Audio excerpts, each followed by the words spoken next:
perkawinan yang gini ya, ada laki-laki dan perempuan itu dinikahkan langsung gitu ya, ceritanya itu ya, married at first sight katanya gitu ya. Jadi begitu ketemunya laki-laki dan perempuan itu di depannya pendeta gitu langsung diberkati. Saya tadinya heran-heran gimana ini ya, mana ada orang bisa begitu tuh. Nah ternyata mereka dikasih tantangan waktu untuk mendalami pribadi masing-masing. Setelah dinikahkan baru ditantang untuk mendalami pribadi masing-masing. Ada yang cocok dalam minggu kedua atau ketiga, ada juga yang berantem terus. Jadi ternyata untuk mengalami pribadi, untuk apa namanya, untuk bisa mengenal seseorang itu ya harus pribadi. Saya berpikir kenapa ya itu Australia bikin tayangan seperti itu, dimasukkan ke TV. Kadang-kadang saya berpikir ini beneran apa enggak sih ya? Karena nggak ada lah perasaan saya orang-orang itu nikah itu coba-coba. Yo, kamu mau nggak nikah coba-coba? Gitu. Enggak ya. Itu nikah menurut saya tuh kok coba-coba gitu. Ceritanya udah didoakan gitu ya. Udah pakai janji pernikahan.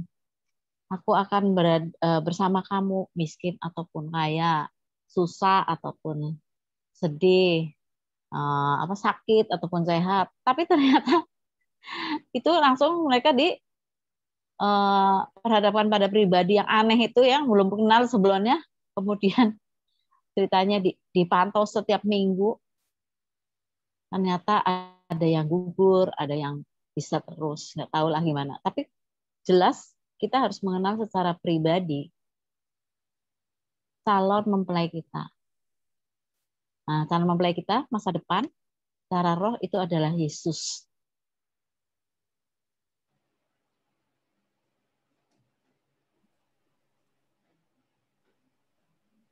Maaf ya.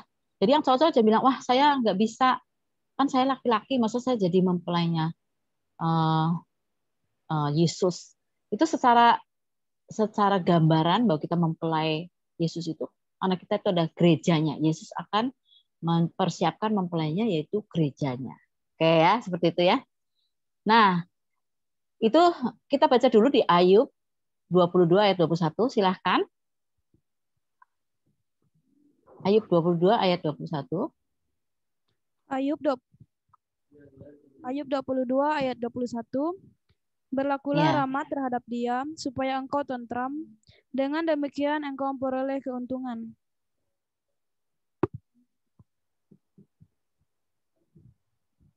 gue ya kok saya kok kurang enak ini ya bunyinya kok gitu sih.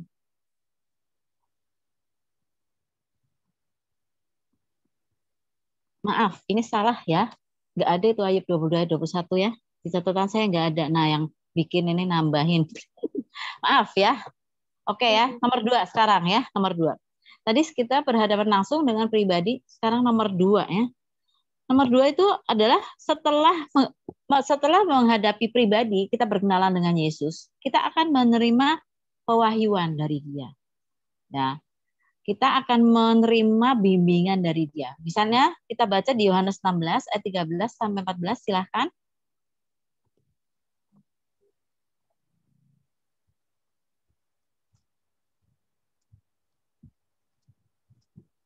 Yohanes 16 ayat 13 sampai 14. Yohanes 16 ayat yang ke-13. Ya. Tetapi apabila ia datang, yaitu roh kebenaran, ia akan memimpin kamu ke dalam seluruh kebenaran. Sebab ia tidak akan berkata-kata dari dirinya sendiri, tetapi segala sesuatu yang didengarnya itulah yang akan dikatakannya, dan ia akan memberitakan kepadamu hal-hal yang akan datang. 14. Oke.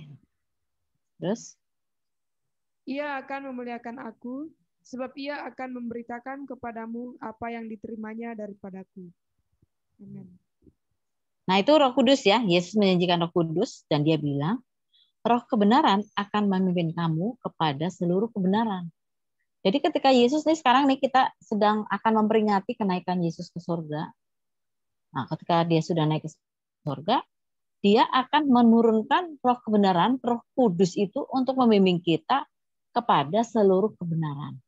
Kalau kita baca di Efesus pasal 4, dibilangnya ketika dia naik, dia membawa tawanan-tawanan dan kemudian dia memberikan pemberian-pemberian. Nah, itu ya.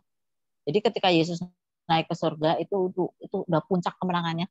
Orang-orang tidak bisa menyangkal. Kita tahu pada waktu dia naik ke surga itu ada lebih dari 2 pasang mata, mungkin ada lebih dari 10 pasang mata yang melihat dia naik ke surga. Dan itu bukan main-main, itu suatu kemenangan. Ada yang nabi di bumi ini yang mengklaim dia ke surga, tapi tidak ada yang melihatnya, nggak ada saksi mata. Kita tahu di pengadilan harus ada 2 paling sedikit saksi mata untuk menegaskan benar apa enggak kita seperti itu. Jadi waktu Yesus naik ke surga itu adalah satu kemenangan. Bayangin kalau waktu itu kita ada di sana, wow. Dan murid-murid itu memandang kenaikan Yesus itu sampai Yesus terhilang di awan-awan. Nah, ya, kita tahu awan-awan itu kendaraan Tuhan ya, masuk ya. Di mana Bu? Ya di Alkitab. Nanti cari ya. Awan itu kendaraan Tuhan. Nah, Tuhan menghilang di balik awan dan mereka masih melongo di situ. Kita bayangkan kalau kita di situ kita juga sama melongo ya. Nah, seperti itu. Menerima pelayan. Kata Yesus, kalaupun aku pergi, aku tidak meninggalkan kamu piatu. Aku akan mengirimkan roh kebenaran yang akan memimpin kamu kepada seluruh kebenaran. Aku sekarang tidak bisa mengajar kamu, tetapi roh itu akan mengajar kamu. Siapa roh itu? Ya Roh Kudus. Roh Kudus siapa? Ya Roh Yesus. Sebab dia adalah pribadi ketiga dari Allah. Nah, ya, dia juga Allah. Kita seringkali mengesampingkan Roh Kudus. Kita kenal Bapa, kita berdoa Bapa di sorga, Bapa di sorga. Kita berdoa Yesus, Yesus. Tapi kita lupa ada satu lagi yang namanya Roh Kudus, yang justru saat ini dia ada di bumi ini untuk melengkapi para pekerja, termasuk kita ya. Kita kalau nggak ada Roh Kudus repot dong, nggak kuat kita ya. Seperti saya waktu di penjara itu, kalau saya sudah waktu itu saya tidak kenal Roh Kudus, belum kenal, wah itu berat banget buat saya. Tapi ternyata Tuhan sudah menyiapkan saya juga untuk pemenjaraan.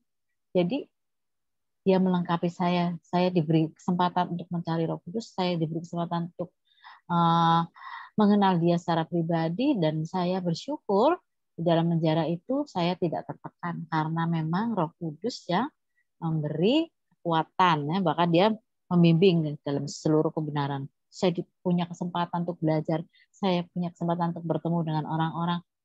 Itu suatu pengalaman yang luar biasa yang sampai sekarang tidak saya miliki lagi ya. Itu luar biasa. Itu adalah School of Trust, penjara itu. Nah, jadi karena roh kebenaran itu berasal dari kekekalan, dari surga, dari Bapa, pribadi ketiga, maka pewahyuan itu tidak bisa dipengaruhi oleh faktor-faktor itu yang alam ya. Nggak ada perubahan zaman. Kalau zaman segini, misalnya zaman dulu Roh Kudusnya itu hebat. Kalau zaman sekarang Roh Kudusnya itu agak ngerem karena ini kena COVID misalnya ya. Kita nggak kayak gitu. Jadi nggak ada. Atau kalau buat orang Inggris atau orang Amerika itu keren, makanya orang Indonesia pada pengen pindah ke Amerika misalnya ya. Dari sana muncul para penginjil, maka orang-orang di sini pengen ke sana biar jadi hebat dan penginjil Amerika. Kalau di Indonesia nggak ada, karena di sini lebih banyak santet dan guna misalnya ya. Jadi Roh Kudus tidak bisa bekerja. Oh nggak gitu, nggak kayak gitu. Roh Kudus itu tetap sama, dia di mana-mana juga sama, nggak ada perubahan zaman atau perubahan bahasa, adat istiadat itu mempengaruhi dia, Roh Kudus itu. Jadi di mana-mana ya. Dulu waktu tahun berapa ya? 98 itu ada gerakan doa di Korea Selatan. Itu Yonggicho ya, Paul Yonggicho. Dan orang-orang Indonesia juga belajar ke sana gimana caranya berdoa.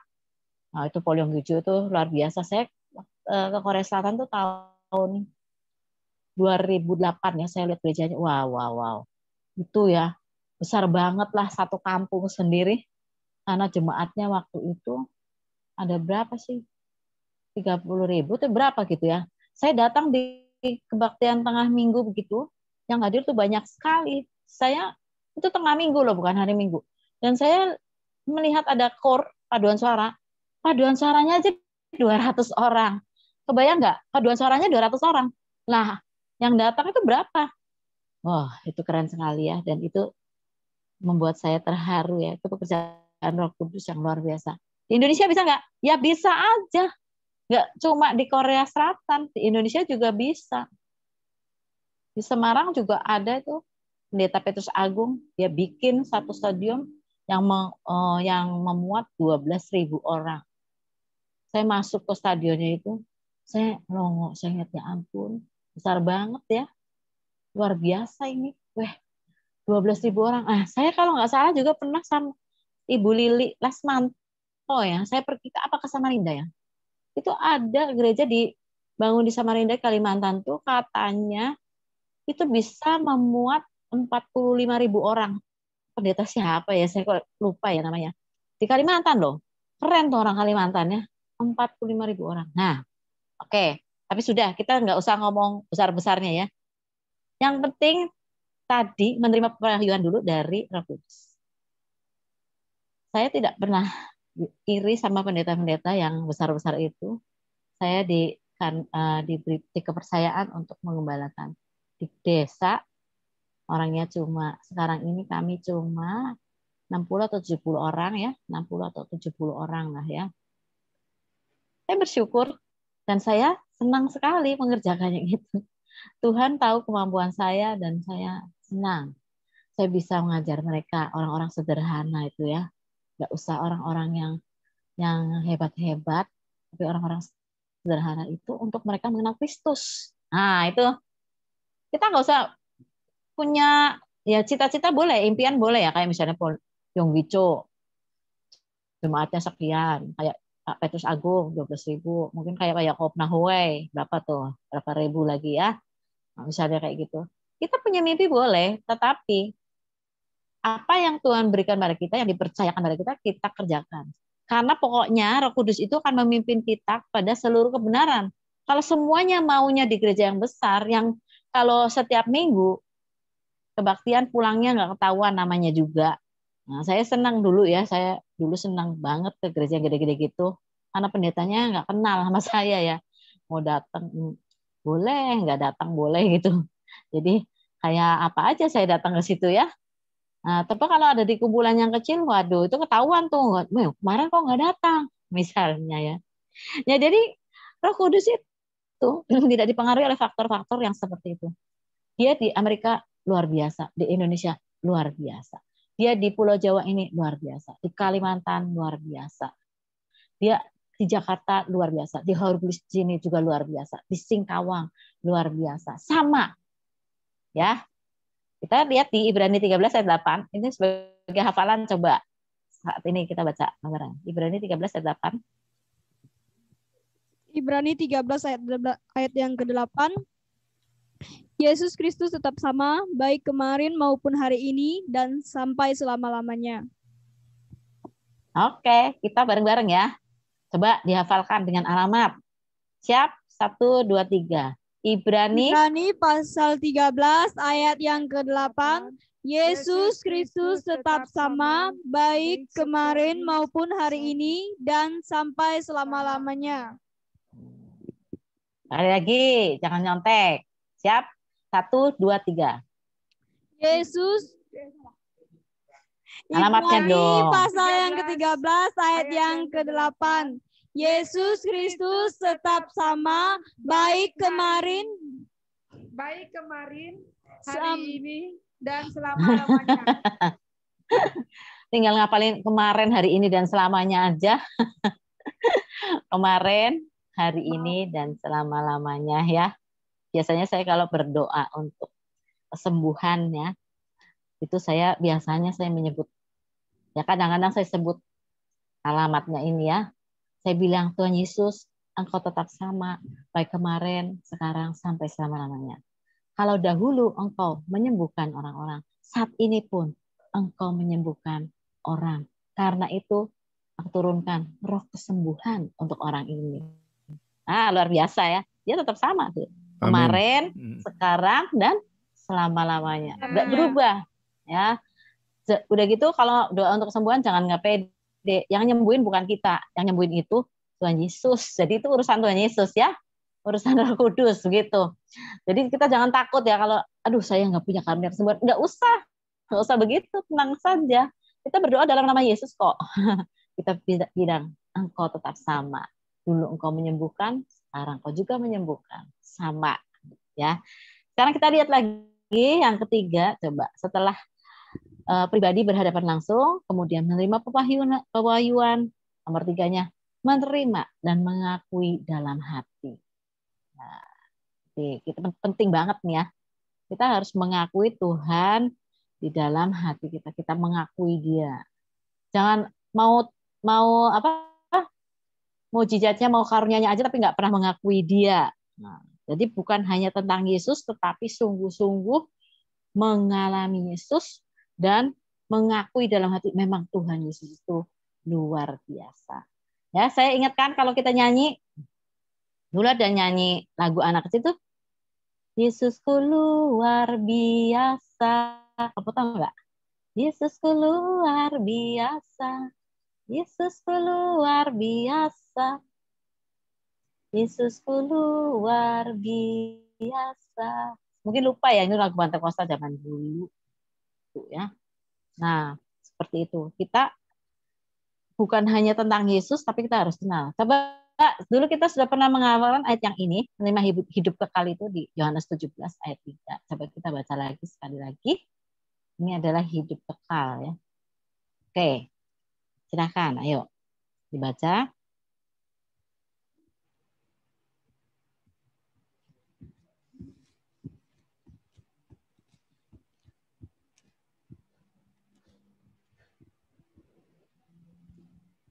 Yohanes 17 ayat 3. Yohanes 17 ayat 3. Inilah hidup yang kekal itu, yaitu bahwa mereka mengenal Engkau satu-satunya Allah yang benar dan mengenal Yesus Kristus yang telah Engkau utus. Nah, kalau kita mengakui Dia dalam hati, tentu kita kenal Dia. Kalau kita memimpin orang untuk terima Yesus gimana? Kalian sudah pernah belum memimpin orang untuk menerima Yesus? Ya, kita harus, kalau orang bilang percaya sama Yesus, termasuk kalian juga, termasuk adik-adik di sini, itu mengakuinya itu bukan dalam hati terus nggak pernah ngomong, karena pintu hati itu mulut, nih pintu hati, ya. Kalau misalnya kita marah, maka keluar ke mulut. Kita sedih di sini, keluar ke mulut. Kita kecewa, keluar ke mulut. Kita kepahitan, di mulut. Saya pernah bertemu dengan pendeta. Kalau saya datang, dia ngomongnya pahit terus. Ngomongnya tentang yang pahit, tentang yang lain aja. Wah, itu kepahitan ya. Kelihatan apa yang dari dalam hati itu di mulut. Makanya kalau kita mau menerima Yesus dalam hati, ya kita mengakui dengan mulut dan hati sih memang. Roma 10 ya. Jadi mengakui dengan mulut dan hati. Yang nggak bisa mulutnya doang juga. Kalau mulutnya doang itu namanya bohong, bohong. Nah sekarang dengan mulut, karena dari mulutnya pintu hati itu Yesus diterima oleh kita, kemudian masuk ke dalam hati kita. Maka waktu kita, misalnya kita sudah ya, atau kita belum ya, kita bilang gini, kita berdoanya nih. Kita harus bimbing orang juga untuk menerima Yesus. Kita bimbing ya. Tuhan Yesus, misalnya kita sendiri ya, atau kita bimbing. Kalau orang lain, kita bilang, tirukan saya berdoa ya. Gitu ya. Oke. Kita bilang, Tuhan Yesus, saya mengaku bahwa saya adalah orang berdosa. Saya mengaku bahwa saya adalah orang berdosa. Saya mengaku bahwa saya membutuhkan juru selamat. Dan saya tahu Engkau adalah juru selamat satu-satunya yang sanggup mengampuni dosa saya.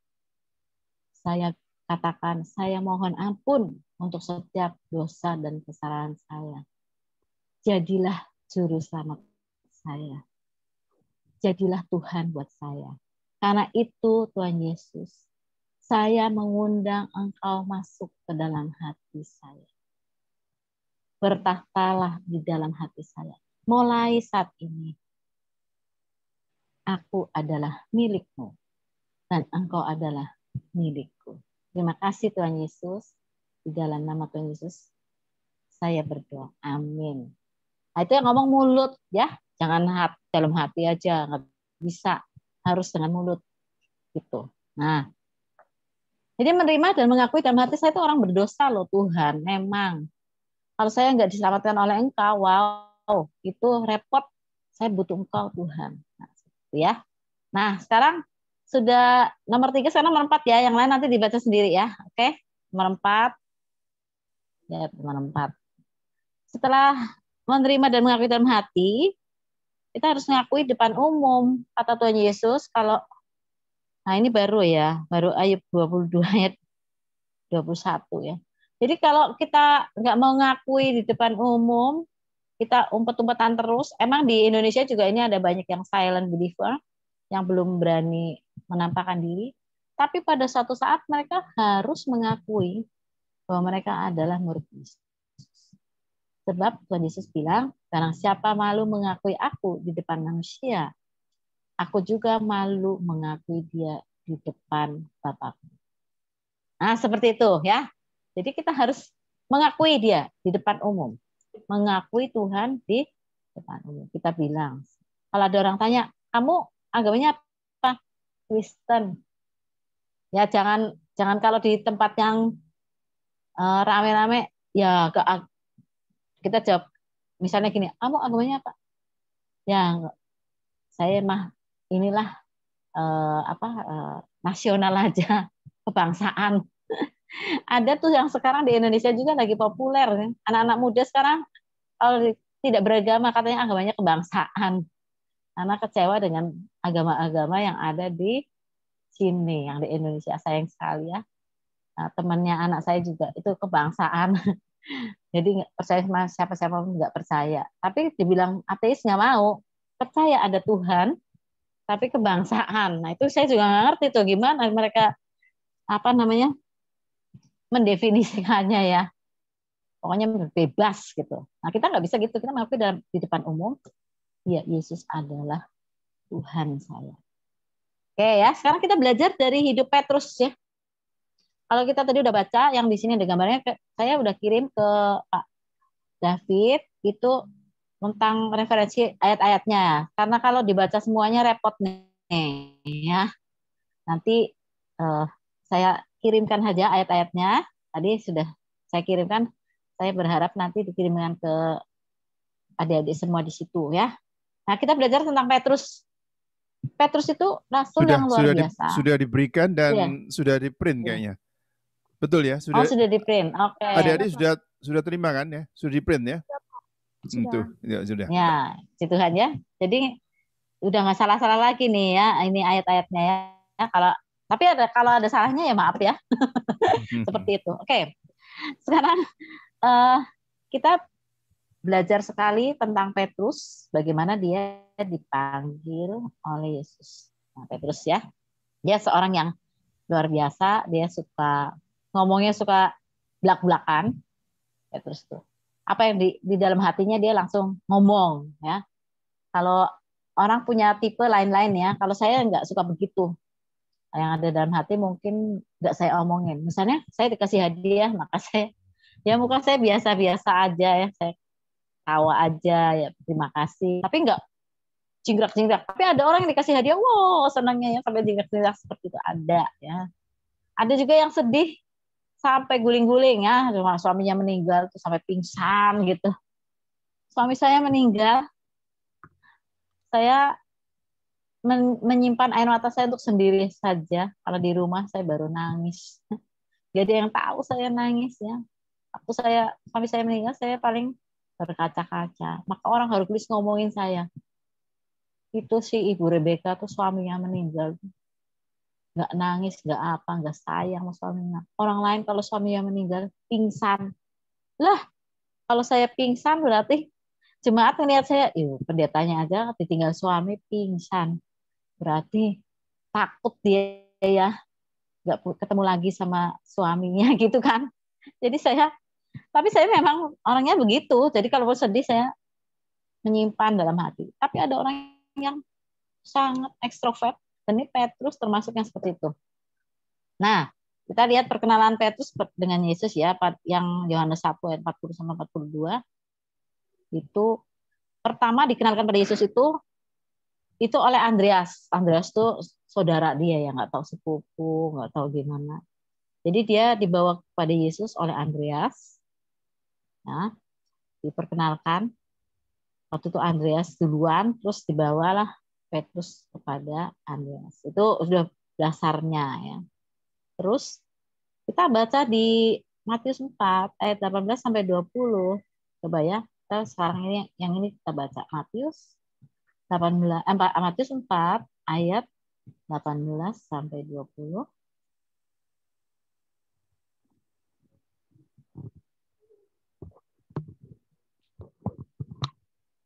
Coba silakan. Matius pasal 4 ayat yang ke-18 sampai yang ke-22. Perikop di atas, Yesus memanggil murid-murid yang pertama.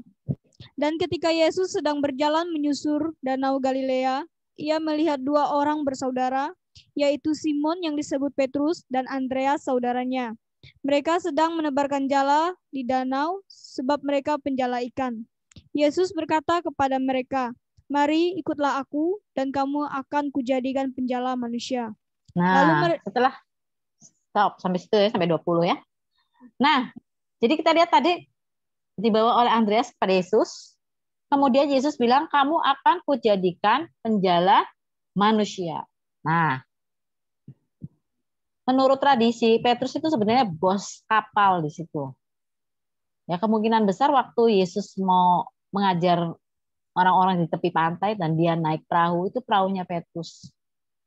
Nah, dan Petrus waktu itu ada di situ, dibawa oleh Andreas kepada Yesus. Kemudian Yesus bilang sama mereka, "Ayo ikut aku, kamu akan kujadikan penjala manusia." Dan kita lihat mereka langsung. Kalau orang Israel itu kalau ada rabi-rabi, nabi itu mereka sangat hormat ya. Orang Israel beda sama kita. Kita orangnya rada paranoid. Tapi kalau orang Israel itu kalau keagamaan ya, berbau keagamaan gitu, mereka langsung antusias. Nah, seperti Petrus juga ikut sama Yesus. Kalau kita baca nggak usah dibaca sekarang ya, kalau kita baca di Matius 10 ayat 2, itu Yesus menjadikan mereka rasul. Rasul itu artinya apa? Orang-orang yang diutus. Kita tahu bahwa Efesus 4 ayat 11 itu ngomong bahwa Tuhan naik ke surga, kemudian dia membawa tawanan dan dia memberikan pemberian-pemberian. Pemberian-pemberiannya itu kalau di gereja itu seharusnya memang ada 5 jawatan ya, 5 jawatan yang harusnya ada nih di setiap gereja itu. Yang pertama itu rasul, yang kedua nabi, yang ketiga gembala, yang keempat penginjil, yang kelima itu guru. Ya, guru itu ya. Jadi rasul itu yang membuka jalan, ya, membuka jalan untuk terbentuknya jemaat. Nah, kalian ini mungkin nanti jadi rasul-rasul ya untuk daerah Kalimantan ya, membuka jalan untuk terbentuknya jemaat. Nah, kemudian ada nabi yang akan menyampaikan pesan Tuhan. Kemudian ada gembala, butuhkan gembala supaya kalau ada yang kena sakit hati pedesnya mulutnya nabi ya, itu gembala yang menyembuhkan misalnya, atau pedesnya kalau nabi-nabi itu mulutnya pedas ya, cepet ya. Pedas banget. Nah, kita belakangan ini dihebohkan oleh Pausang lah itu mulutnya pedas juga, itu luar biasa ya.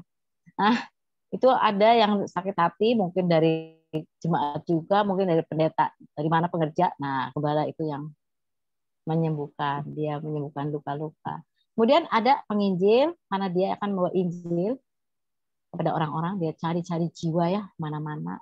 Kemudian membawa mereka kepada Kristus. Kemudian ada guru, setelah mereka terima Yesus tuh nggak cukup, terima Yesus titik, nggak bisa. Mereka harus dimuridkan. Nah, seperti itu.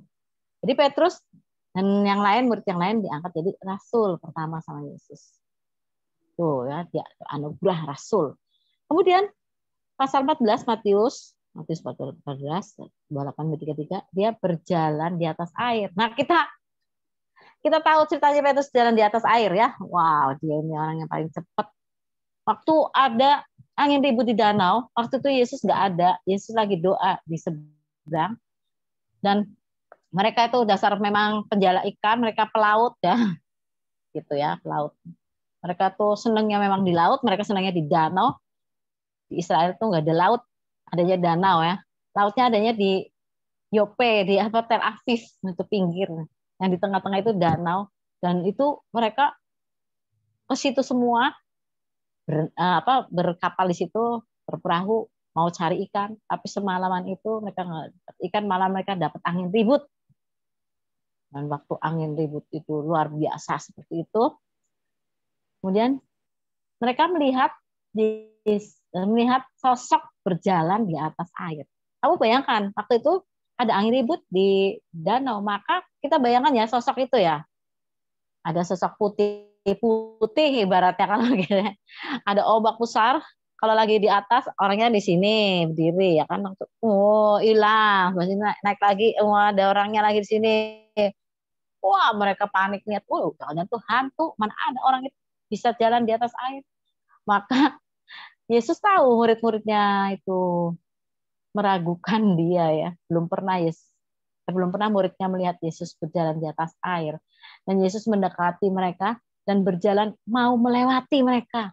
Mau dilewati karena mereka nggak percaya sih orangnya tuh. Hati-hati ya kalau kita nggak percaya sama Yesus, mungkin berkat yang sudah disediakan buat kita tuh dilewatkan. Sayang banget ya. Nah itu seperti itu, mau melewati. Tapi kita lihat Petrus itu kan bertanya kan ya. Mereka pada takut. Wih, hantu-hantu. Kata Yesus, kamu jangan takut. Ini aku. Yesus. Tuhan dibilang hantu. Nah, ini beneran Indonesia ini keren banget. Ada Tuhan jadi hantu ya. Hantu jadi Tuhan. Itu yang sangat bertolak belakang, tapi tulisannya kebalik aja gitu sedikit. Suku katanya. Itu Tuhan. Langsung Petrus bilang, oke Tuhan, kalau engkau benar-benar Yesus, guru kami, izinkan aku jalan di atas air. Wow. Kata Yesus, ayo datang. Ditantang gitu. Ayo silakan datang. Jalan di atas air. Maka turunlah Petrus tuh yang tadi mulutnya cepet ya. Dia turun. Kemudian dia jalan di atas air. Wah, gagah seperti Yesus ya. Mungkin berapa langkah. Nah, ini Yesus di sini dia berjalan berapa langkah. Setelah itu dia lihat apa? Gelombang dan angin ribut. Takut dia ya. Setelah takut mulailah dia tenggelam. Dan kemudian dia berkata, Yesus tolong aku. Nah, memang orangnya gitu ya, cepat mulutnya. Kalau kaget cepat ya. Yesus tolong aku. Dan Yesus, nah itu Yesus yang luar biasa itu ya. Yesus nggak bilang gini, siapa suruh kamu tadi tuh nak jalan di atas air ikut-ikutan. Sekarang kamu rasakan kamu ya sekarang tenggelam misalnya gitu. Enggak, Yesus enggak begitu. Dia memang luar biasa. Ada yang jatuh seperti itu langsung diangkat. Pengalaman yang luar biasa enggak ada pengalaman yang lain. Paulus juga enggak punya pengalaman kayak gini. Jalan di atas air enggak ada pengalaman. Enggak ada. Rasul yang lain enggak ada. Dan dia belajar bagaimana dia berhubungan secara pribadi dengan Yesus. Pribadi dengan Yesus. Dia belajar sekali mengenal siapa itu Yesus. Nah ini di Matius semua ya. Tadi pasal 4 baru dibilang nanti kamu jadi penjala manusia. Pasal 10 diangkat jadi rasul. Pasal 14 dia mengalami Yesus juga berjalan di atas air.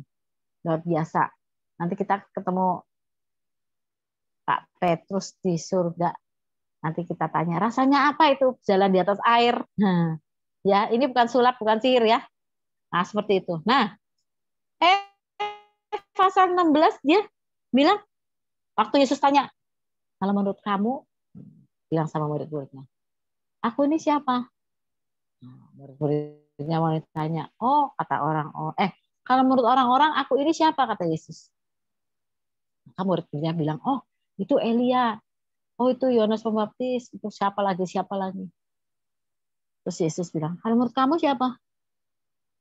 Menurut murid-murid lain diam. Ya, kayak kita lah kalau belajar ya. Siapa yang mau nanya? Diam semua. Giliran ditanya, gak ada yang ngerti, ya kan? Jadi mereka ditanya sama Yesus, untuk kamu aku itu siapa? Diam semua. Terus pemimpin para rasul itu Petrus ya, pemimpinnya langsung dia bilang, engkau Mesias, anak Allah yang hidup. Keren. Yesus bilang betul sekali. Wah, itu kalau dibilang betul sama gurunya, itu hati berbunga-bunga ya. Betul itu. Kalau guru yang ngomong kita betul tuh kayaknya bangga banget. Saya dulu belajar di kedokteran, saya punya dokter mata namanya Dokter Nana. Galaknya ampun. Bukunya itu ada tebel-tebel segini ya. 3. Wah, itu bukunya tuh dibawa kemanapun. Waktu kami belajar tuh, belajar mata. Bahkan ibaratnya kalau ke WC pun diajak gitu lah bukunya. Karena hafalannya luar biasa. Seandainya dia bilang begini, dia nanti datang ngajar ya, dia pertama ngajar tuh. Dia tanya muridnya nih, sama murid-muridnya ya. Ayo tanya-tanya dulu. Langsung dia bawa buku itu, kayak buku nilai. Nah, kemudian ini muridnya ya, kami sekelas tuh lagi itu ada berapa? 30, 20 orang. Kamu penyebab konjungtivitis misalnya ya, mata merah, apa aja? Nah, itu penyebabnya ada 10. Kalau kita jawabnya 9 kurang 1, out. Nggak lulus, maksudnya nggak diterima. Nah, dan itu lihat matanya Dokter Nana itu saya masih ingat sampai sekarang ya, matanya Dokter Nana itu nakutin ya, menakutkan sekali ya. Aduh, saya juga pernah ditanya, saya udah menghafalkan itu, udah 10 apa segala macam hafalkan, giliran itu, kamu penyebab apa namanya Flikten apa? Nah, saya masih ingat waktu itu saya ditanya itu harusnya ada nyebut 4 ya, kalau nggak 4 apa.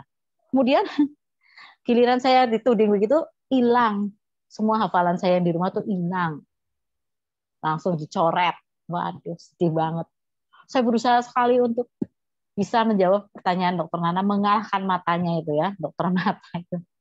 Terus sekali waktu, kamu Rebecca, penyebab apa lagi ya, apa? Saya sudah lupa loh, glaukom misalnya ya. Sebutkan. Saya bisa menyebutkan sampai tamat. Bagus, kata Dokter Nana. Aduh, itu namanya hati berbunga-bunga banget ya. Bangga bisa jawab pertanyaannya Dokter Nana. Saya masih ingat tuh ya. Dan Dokter Nana tuh nggak senang kalau muridnya tuh ada yang nggak lulus kalau ujian ya, di ujian negara atau mana. Saya dulu kuliah di Trisakti. Jadi setelah lulus ujian di Trisakti harus ujian negara, misalnya ke Undip, ke UNER, ke Gama ya, ke Gajah Mada, kemana lagi. Kalau ada yang nggak lulus di sana pelajaran mata, oh ngambek dia, kamu, karena memang bukunya tebel-tebel begitu 3 tuh udah kayak buku suci ya, dihafalinya. Nah, seperti itu misalnya. Maka ketika Petrus bilang, engkau adalah Mesias, anak Allah yang hidup. Yesus bilang, betul kamu. Wah, saya pemimpin luar biasa. Saya tahu Yesus adalah Mesias, anak Allah yang hidup. Keren, bangga dia ya. Bangga banget. Nah, tapi Yesus bilang, itu kamu, bukan kamu yang ngomong. Itu pasti, itu dapat hikmat dari Bapa. Nah, tapi di pasal 16, tadi pasal 14 ya. Sekarang pasal 16. Nah, itu juga yang ayat 13 sampai 20 mengakui Yesus sebagai Mesias. Ayat ke-23 malah dimarahin sama Yesus. Nyala iblis. Wow, Yesus itu orangnya tegas. Tegas banget ya. Kalau benar dibilang benar, kalau salah dibilang salah. Karena waktu Yesus menceritakan tentang penderitaannya nanti, akan mati di kayu salib segala macam. Maka Petrus bilang, jangan Tuhan, itu gak boleh terjadi. Jangan guru, itu gak boleh terjadi. Maka sama Yesus, enyalah iblis. Dia nggak, sebetulnya dia bukan marahin Petrus sih, tapi marahin iblis yang membisikkan perkataan itu kepada Petrus. Tapi Petrus itu pasti kaget banget. Tadi barusan dipuji, sekarang dimarahin. Wow. Itu ibaratnya kalau barusan naik, tiba-tiba down. Dan dia tambah mengenal Yesus ya. Mengenal Yesus. Nah, kita juga kenal Petrus. Karena gini, kalau kita baca di Matius, pasal yang ke-17 ayat 1 sampai 13 itu melihat Yesus dimuliakan di atas gunung. Yesus dimuliakan di atas gunung itu bawa muridnya berapa? Cuman 3. Ada Petrus, ada Yohanes, ada Yakobus, cuma 3. Dia melihat Yesus di situ dengan kemuliaannya. Itu sangat indah sekali ya, bersinar-sinar. Wajahnya seperti matahari terik. Bajunya putih, terang banget. Dia memakai kepinggang kemasan seperti yang di Wahyu. Dimuliakan Yesus itu. Bicara dengan Musa dan Elia. Dan Petrus melihat. Itu satu pengalaman yang luar biasa ya. Seandainya dia tadinya nggak tidur sama murid yang lain, pasti dia melihatnya lebih lama. Bisa dengar percakapan mereka. Tapi karena tidur, jadi ngelihatnya cuma sebentar.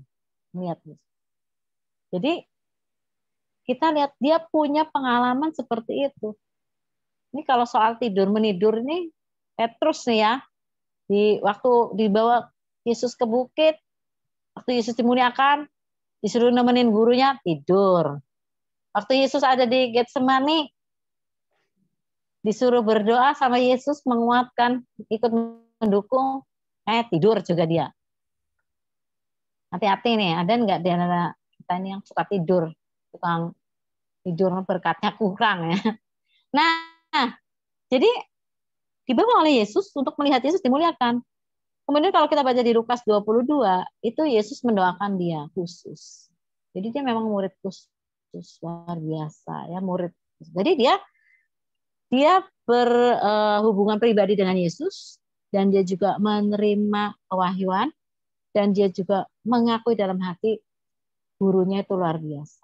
Nah, kita melihat Yohanes 13 di perjamuan terakhir, waktu cuci kaki dan seterusnya, itu Petrus yang komentar, murid lain diem aja niatin gurunya cuci kaki, mereka tuh diem aja, tapi Petrus, wah, dia memang tukang tanya ya. Ngerti nggak ngerti nanya, bagus juga ya, ada bagusnya sih. Dan dia yang tadinya menolak, jangan guru, kok engkau mencuci kaki aku. Nah ya, murid lainnya mah diem-diem aja, cuman heran-heran kali, ngapain sih gurunya nih, kok nyuci kaki saya sih. Cuci kaki itu artinya merendahkan hati, merendahkan diri, dan melayani. Kalau kalian di situ udah pernah belum cuci kaki satu dengan lain? Dan itu saya pernah mengadakannya dengan para pengerja ya beberapa tahun yang lalu. Dan itu sangat terharu. Pada meneteskan air mata ya. Kami mencuci kaki itu luar biasa. Tadi merendahkan diri. Belajar untuk menghormati orang lain. Nah, seperti itu. Nah, kalau kita lihat tadi saya sudah sebut di Matius 26 ketika Yesus di Getsemani, dia disuruh doa malah tidur. Waktu Yesus ditangkap, ayat ke-51, dia sok pahlawan ya, dia menghunuskan pedang, dia potong kupingnya itu Malkus. Tuh pembantunya imam besar. Dia potong, asal potong aja, terserah mau sembuh apa nggak sembuh, Pak. Ada Yesus nanti kalaupun apa gimana, nanti Yesus yang menyembuhkan. Dia mah orangnya nggak pakai perhitungan, ya cepet banget dia tuh potong, sok pahlawan. Setelah sok pahlawan, ayat 69, dia menyangkal Yesus 3 kali. Aduh, sudah kayaknya gimana ya, udah naik turun lagi tuh Petrus. Dia menyangkal, tapi setelah menyangkal di ayat 75, dia menangis, menyesal. Dia semakin kenal pribadi gurunya itu. Karena Yesus tadinya juga sudah memperingatkan dia.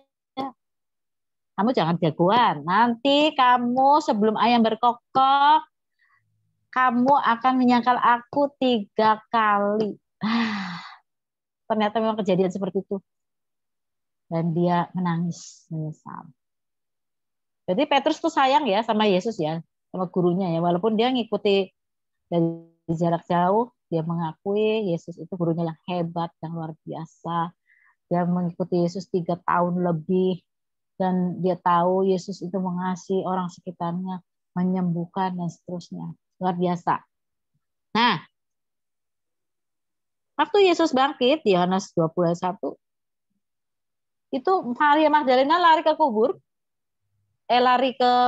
dari kubur dia lari untuk memberitahu murid-muridnya. Ada 2 murid yang langsung lari ke kubur, itu adalah Petrus dan Yohanes.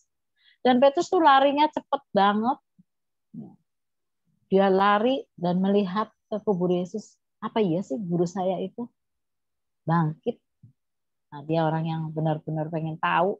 Dia langsung, kalau Yohanes berhenti di pintu, dia blas masuk. Dia pengen lihat, apa iya sih? Nah, Yesus bangkit. Gak ada mayatnya. Berarti emang dia sudah bangkit. Nah, dia makin mengenal, aduh. Pasti dia ingat, saya udah nakal 3 kali. Yesus ternyata benar-benar bangkit. Aduh, nanti kalau dia ketemu sama saya gimana saya ini? Benar nggak? Kalau kamu punya salah sama seorang, terus mau ketemu sama orang itu lagi, gimana tuh rasanya? Gimana tuh? Gak usah bangkit-bangkit ya, mungkin punya salah. Ya, kita ya tahu anjing itu anjing ya. Kalau punya salah itu nggak berani dia ngeliatin kita juga, anjing itu. Dia punya salah ya, misalnya dia ngarik-ngarik ini apa, kasur atau kursi. Maka waktu dipanggil, hei Bruno misalnya, kamu. Langsung dia mukanya anjing. Anjing juga tahu rasa bersalah ya. Kalau manusia nggak tahu rasa bersalah itu kebangetan. Kalau kita punya kesalahan, ya pasti kita rasa bersalah ya. Iya memang. Kalau kita bertemu dengan orang yang ya kita salah sama dia, pasti kita aduh gimana. Dan kita ngerti sekali Pak Petrus waktu itu, aduh mau ketemu gurunya di gimana ya. Ternyata dia benar-benar bangkit. Kita akan merasakan pengalaman dia waktu dia di Yohanes 21, dia harus bertemu dengan gurunya di tepi pantai. Dia memang betul waktu dia ada di laut, dia menjala di situ, pengalaman pertama terulang kembali, menjala tapi nggak dapat ikan.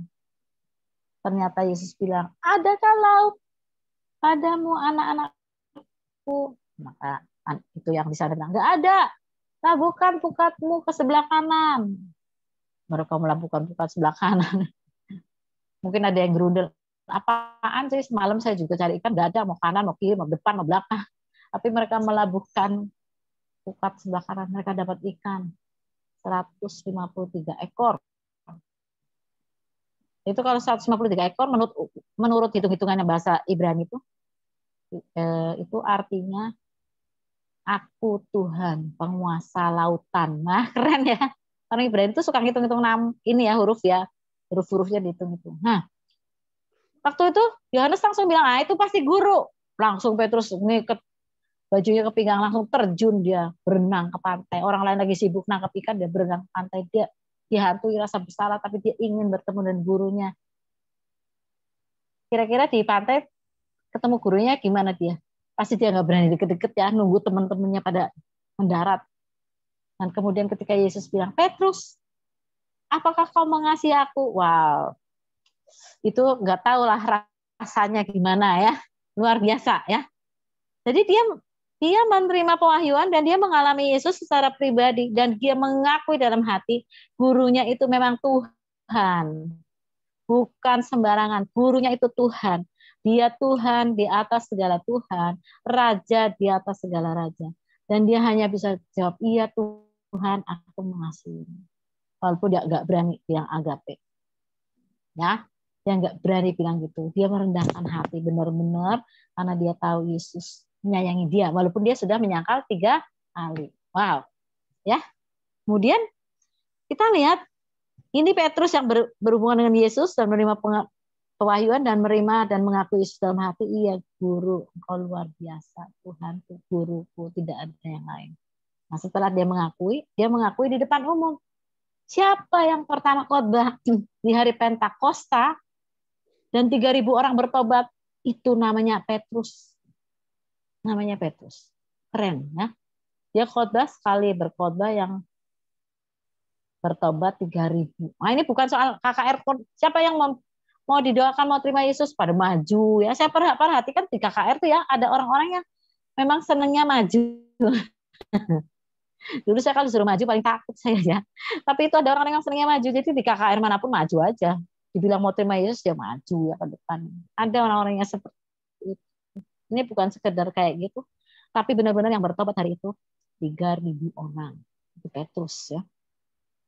Dan kalau kita baca di Kisah Para Rasul, sekali lagi Kisah Para Rasul itu adalah kisah tentang Roh Kudus, karya Roh Kudus. Dan Kisah Para Rasul itu adalah kisah tentang Petrus dan Paulus. Siapa yang banyak ya diomongin di situ? Ya Petrus dan Paulus. Berdua orang ini.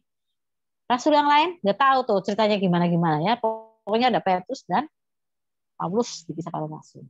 Dan dia berhubungan dengan orang lain, bahkan orang Yahudi, juga orang yang bukan Yahudi, Cornelius dan seterusnya. Kemudian pasal 12 ditahan, dimasukkan penjara, dia tetap dengan Tuhan, dikeluarkan oleh malaikat dan seterusnya. Pengalaman dengan Yesus itu luar biasa. Dia tidak malu mengaku Yesus di depan umum. Dia khotbah di depan Mahkamah Agung. Dia berbicara dengan luar biasa. Kita kenal bahwa Petrus itu, kalau orang-orang Katolik malah lebih ya. Kalau kita lihat di Vatikan tuh, saya sudah cerita bolak-balik ya, di Vatikan tuh ada patung Petrus besar banget bawa kunci di depan di Vatikan. Dan di dalam ada patung Petrus juga yang kakinya bersila dan jempolnya dicium sama para frater di situ ya. Nah, dia luar biasa. Dan sampai mati, dia tidak takut mati karena dia percaya pada Yesus. Dasar yang sudah dibangun di atas dasar yang sudah dibangun yaitu Kristus dan dirinya dibangun oleh Petrus sedemikian kokoh sampai ketika dia menghadapi kematian mau disalibkan dia tidak takut. Nah, dia tidak malu mengaku Yesus di depan umum. Mau disalib ya biarin, tapi dia maunya disalib terbalik karena dia tidak mau disalib seperti Tuhan Yesus. Nggak mau dia sederajat sama gurunya. Dia merasa lebih rendah dari gurunya itu. Jadi kita lihat di sini dia orang luar biasa ya. Dia dasarnya sudah dibangun ya. Walaupun setelah dibangun juga ada kesalahan ya. Waktu itu pernah ditegur Paulus juga. Tapi bukan berarti dia langsung sakit hati. Enggak, dia terus membangun dirinya di atas dasar yang teguh itu. Batu karang yang teguh yaitu Yesus Kristus. Bagaimana dengan kita membangun? Nah, itu pertanyaan buat masing-masing. Kalian masih muda-muda ya. Saya dulu seumur kalian juga masih senang jalan-jalan terus ya. Masih kuliah waktu itu saya juga. Yang saya masih kuliah, masih abring-abringan sama teman-teman.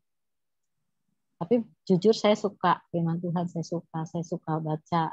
Tapi ya nggak seperti sekarang ya. Makin lama makin mencintai firman Tuhan.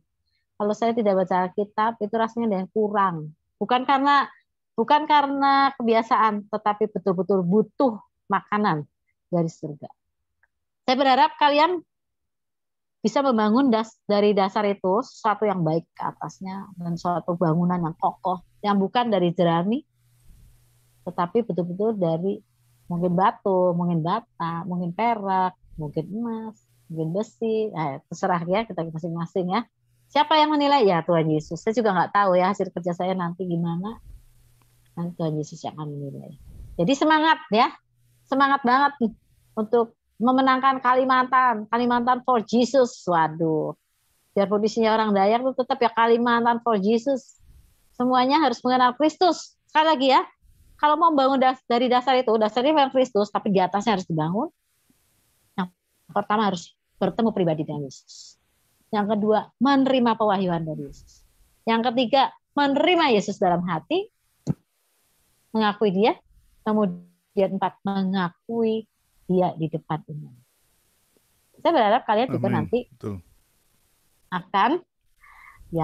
kalian nanti akan juga memuridkan orang-orang dan membawa mereka kepada Yesus seperti ini. Tidak cukup sampai mengaku Yesus dengan mulut. Belum tentu, tapi harus dimuridkan supaya betul-betul dapat mengakui di depan umum dan tidak takut mati ya kayak Petrus gitu. Oke, sampai sekian dulu. Nanti minggu depan kita akan belajar yang lain. Kita akan belajar dari nabi yang lain ya. Nah, saya sedang